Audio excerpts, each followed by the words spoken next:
कक्षा 11वीं विषय गणित अध्याय 20 सांख्यिकी प्रश्न 6वां निम्नलिखित आंकड़ों के लिए माध्यिका से माध्य विचलन ज्ञात कीजिए।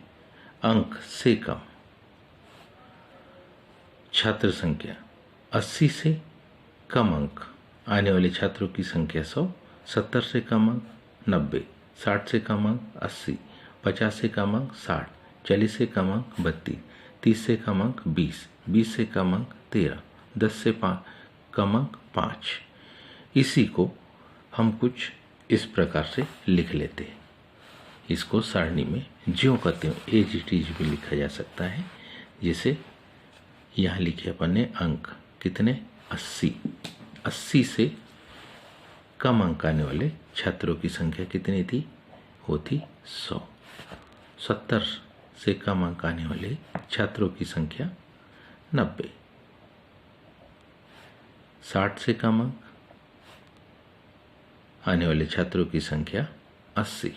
50 से कम अंक आने वाले छात्रों की संख्या 60। फिर 40 से कम अंक है ना 30, 20, 10। 40 से कम अंक आने वाले छात्रों की संख्या कितनी 32। 30 से कम अंक आने वाले छात्रों की संख्या 20। 20 से कम अंक आने वाले छात्रों की संख्या 13। 10 से कम अंक आने वाले छात्रों की संख्या 5। इसी की सहायता से यानी आवृत्ति की सहायता से संचयी आवृत्ति हम बनाएंगे तो वह हो जाएगी पहले वर्ग की कितनी 100, दूसरे वर्ग की 100 में 90 जुड़ जाएगा 190, 190 में 80 जोड़े 270, 270 में 60 जोड़ेंगे 330, 330 में 32 जोड़ेंगे 362, 362 में 20 जोड़ेंगे 382, 382 में 13 जोड़ेंगे 395 में 5 जोड़ेंगे तो ये माना जाएगा कितना 400। अब हम इसमें माध्यिका में बीच वाला पद निकालते हैं। तो देखिए यहाँ जो निकालेंगे हम तो वो होगा माध्यिका बराबरी से n धन 1 बटे किसका 2वें पद का मान।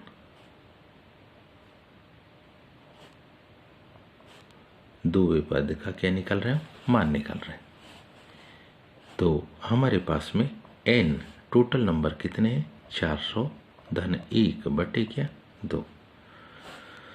तो हमारे पास यहाँ आएगा 401 बटे 2। जब 2 का भाग देंगे तो ये मान आएगा 200.5वां पद। अब इसको देखिए कि कहाँ आएगा ये तो 190 पद तो यहाँ आ जाएंगे, 190 से आगे के पद यहाँ आएंगे है ना। तो हम कह सकते हैं क्योंकि संचयी आवृत्ति में यह पद कहां पर है 270 में शामिल है।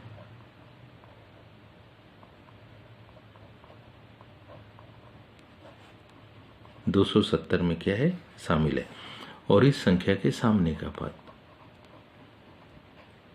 इस संख्या के सामने का पद बराबरी से कितना 60 है। 270 के सामने का पद देखे तो ये कितना आ रहा है, ये आ रहा हमारे पास 60। तो अब इस 60 को मानक माध्यिका मानते हुए उससे हम क्रमशः इन सारे पदों को क्या करेंगे घटाते हैं।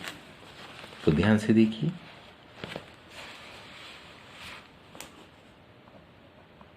अतः माध्यिका बराबरी से 60। इस 60 की सहायता से अब हम डीएम को निकालेंगे। तो ध्यान दीजिए 80 में से जब हम किसको घटाएंगे 60 को तो कितना ये बचेगा 20। 70 को घटाएंगे बचेगा 10। 60 को घटाएंगे बचेगा 0। अगले पदों से ऋण आएगा, लेकिन मान निरपेक्ष मान के अंदर होने से ऋण किसमें परिवर्तित होते जाएगा? धन में। जैसे 50 ऋण 60 ऋण 10, लेकिन उत्तर आएगा धन 10।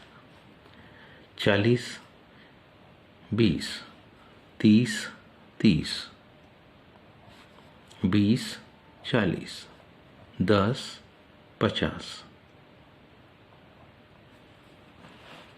F into mode of DM, इन दोनों का क्या करेंगे? गुणा करेंगे।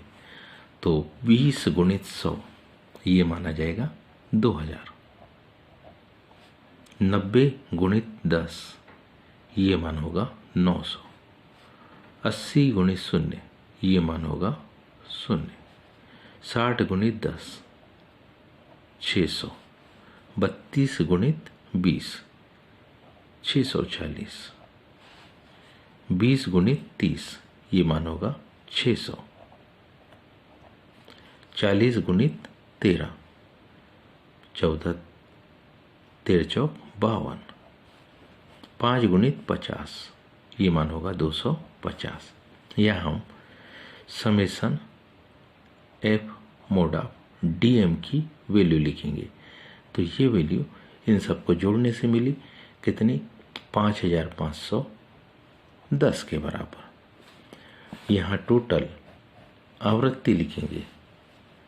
इसको हम N से भी दर्शा सकते, इसको हम समेसन F से भी दर्शा सकते। टोटल आवृत्ति या टोटल फ्रीक्वेंसी 400 आ गई। अतः माध्यिका से